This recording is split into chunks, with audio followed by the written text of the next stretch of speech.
नमस्कार today news 24 चेनेलटुলৈ আপোনালোকক স্বাগতম জনাইছো। আজি ৰাতিপুৱাৰ কেইটামান গুৰুত্বপূৰ্ণ খবৰ দিব ওলাইছো। এই মুহূৰ্তত দিব লৈছো প্ৰথমটো খবৰ।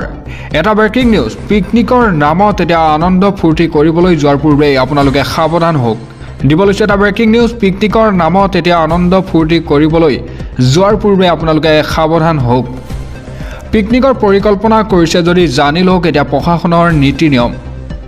প্ৰশাসনে বান্ধি দিয়া হৈছে নিয়ম আৰু সেই নিয়ম নামানিলেই আপুনি বিপদত পৰিব পাৰে। প্ৰশাসনে নিৰ্ধাৰণ কৰা সময়সীমাতহে আপোনালোকে বনভোজ খাব পাৰিব। আপুনি পুৱা 9 বজাৰ পিছতহে উপস্থিত হ'ব পাৰিব বনভোজস্থলীত। বিয়লি 4 বজাৰ আগেই আপুনি এৰিব লাগিব বনভোজস্থলী। এটা পিকনিক স্থলীত উচ্চ স্বৰত সংগীত বজোৱাত সম্পূৰ্ণ নিষেধাজ্ঞা এতিয়া প্ৰশাসনৰ। পিকনিক স্থলীত প্লাষ্টিকৰ ব্যৱহাৰ কৰিব নোৱাৰিব বনভোজকাৰীৰ দলে আৰু বন্যহস্তীৰ বিচৰণৰ প্ৰতি লক্ষ্য ৰাখি তামুলপুৰ জিলাত এই নিৰ্দেশনা জাৰি কৰিছে। এটা ভূটান সীমান্তলৈ যোৱাৰ বনভোজকাৰীয়ে দলক এতিয়া সাৱধানতা অৱলম্বন কৰাৰ আহ্বান জনাইছে। একেদৰে বজালী জিলাৰ প্ৰশাসনেও জাৰি কৰিছে পিকনিকৰ বিশেষ নিৰ্দেশনা। সুৰাপাই বাহন চালকৰ ওপৰত এতিয়া চোকা নজৰ ৰাখিব আৰক্ষীয়ে। লগতে মডিফাই বাইক চলোৱা আৰু স্থান প্ৰদৰ্শনৰ প্ৰশাসনৰ এতিয়া বাধা। এটা প্ৰদূষণ আইন উলংঘা কৰি ব্যৱহাৰ কৰিব নোৱাৰিব আতচবাজীসকলে। এটা বজালী জিলাত বিয়লি 4:30 পূৰ্বে এৰিব লাগিব এতিয়া পিকনিক স্থলী। আৰু এই মুহূৰ্তত দিব লৈছোঁ পৰৱৰ্তী খবৰ। 4গৰাকী বিধায়কক এতিয়া মন্ত্ৰীপদ দিব হিমন্ত বিশ্ব শৰ্মা চৰকাৰে। দিব লৈছোঁ এটা ব্ৰেকিং নিউজ, 7 ডিচেম্বৰত সম্প্ৰসাৰণ কৰা হ'ব এতিয়া অসম মন্ত্ৰীসভা। 4গৰাকী বিধায়কক এতিয়া মন্ত্ৰীপদ দিব হিমন্ত বিশ্ব শৰ্মা চৰকাৰে। এতিয়া ডিব্ৰুগড় বিধায়কক প্ৰশান্ত ফুকনলৈ মন্ত্ৰীত্ব, বৰাকৰ লক্ষীপুৰৰ বিধায়ক কৌশিক ৰায়লৈ মন্ত্ৰীত্ব প্ৰদান কৰিছে হিমন্ত বিশ্ব শৰ্মাই। এটা মন্ত্ৰীত্ব শ্ৰীভূমি জিলাৰ পাথাৰকান্দিৰ বিধায়ক কিষেন্দ্ৰ পাললৈও মন্ত্ৰীত্ব প্ৰদান কৰে। এটা ডুমডুমাৰ বিধায়ক ৰূপেশ গোৱালাৰো মন্ত্ৰীৰূপে ল'ব শপত। লগতে এক চেণ্ডেলৰ জৰিয়তে ঘোষণা কৰিলে মুখ্যমন্ত্ৰী হিমন্ত বিশ্ব শৰ্মাই। 7 ডিচেম্বৰত এতিয়া সম্প্ৰসাৰণ কৰা হ'ব অসম মন্ত্ৰীসভা। এটা 4গৰাকী বিধায়কক মন্ত্ৰীপদ দিব হিমন্ত বিশ্ব শৰ্মা চৰকাৰে।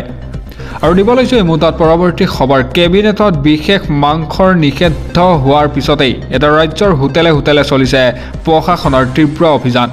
এটা ব্ৰেকিং নিউজ, গো মাংসৰ বিৰুদ্ধে এতিয়া ৰাজ্যজুৰি আৰম্ভ হৈছে এতিয়া প্ৰশাসনৰ অভিযান। গুৱাহাটীৰ হোটেল ৰেষ্টুৰাঁত পৌৰ নিগমৰ অভিযান। কেবিনেটত ৰাজহুৱাভাৱে গো মাংস নিষিদ্ধকৰণৰ পিছতেই এতিয়া একশ্যন মুডত প্ৰশাসন।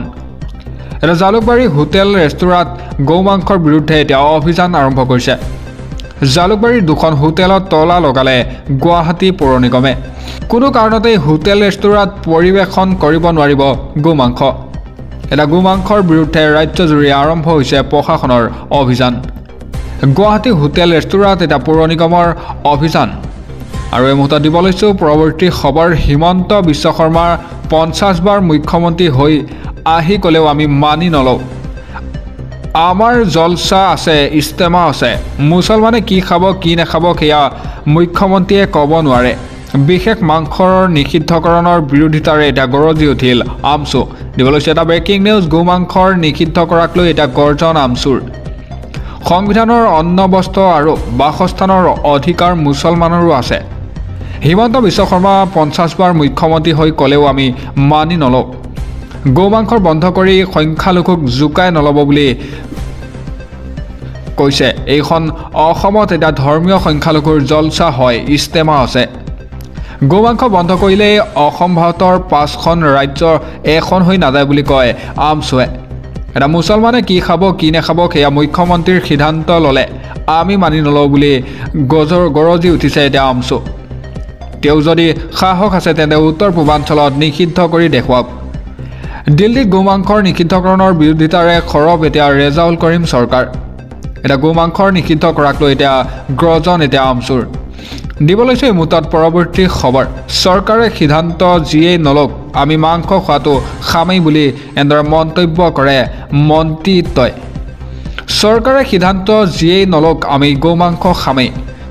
গো মাংসৰ সোৱাদ আমাক কোনেও বাধা দিব নোৱাৰে বুলি কয় আৰু চৰকাৰৰ সিদ্ধান্তক AIDUFৰ বিধায়ক খুজামুদ্দিন লস্কৰৰ প্ৰত্যাহ্বান কেবিনেটত ৰাজ্যৰ উন্নয়নৰ কথা আলোচনা নহয় আলোচনা হৈ আছে কোনে কি খাব কোনে কি নাখাব সেয়াহে এটা গো মাংসক নিষিদ্ধকৰণক লৈ এটা ৰাজ্যিক কেবিনেটত সিদ্ধান্তৰ পিছতে এটা প্ৰতিক্ৰিয়া কোনে গৰু খায় কোনে গাহৰি খায় কোনে ছাগলী খায় এইবোৰত ব্যস্ত এতিয়া চৰকাৰ এটা চৰকাৰৰ লক্ষ্য কেৱল ইছলাম ধৰ্মী লোকৰ ওপৰত অত্যাচাৰ চৰকাৰে যদি সাহস আছে ট্ৰাইবেল বা জনজাতিৰ খাদ্য বন্ধ কৰি দেখুৱাওক অসমত কেৱল মুছলমানক হাৰাশাস্তি কৰা হৈছে ৰাজ্যৰ বিভিন্ন দল সংগঠনৰ মাজত এটা গো মাংসক লৈ ব্যাপক প্ৰতিক্ৰিয়া গো মাংসৰ বন্ধৰ সিদ্ধান্ত এটা তুখলখি আৰু মন্তব্য AIDUFৰ বিধায়ক ৰকিবুল ইছলামৰ ৰাজ্যৰ এতিয়া শিক্ষা খণ্ডৰ স্বাস্থ্য খণ্ডৰ দুৰদশালৈ চকু দিয়াৰ সময় নাই এতিয়া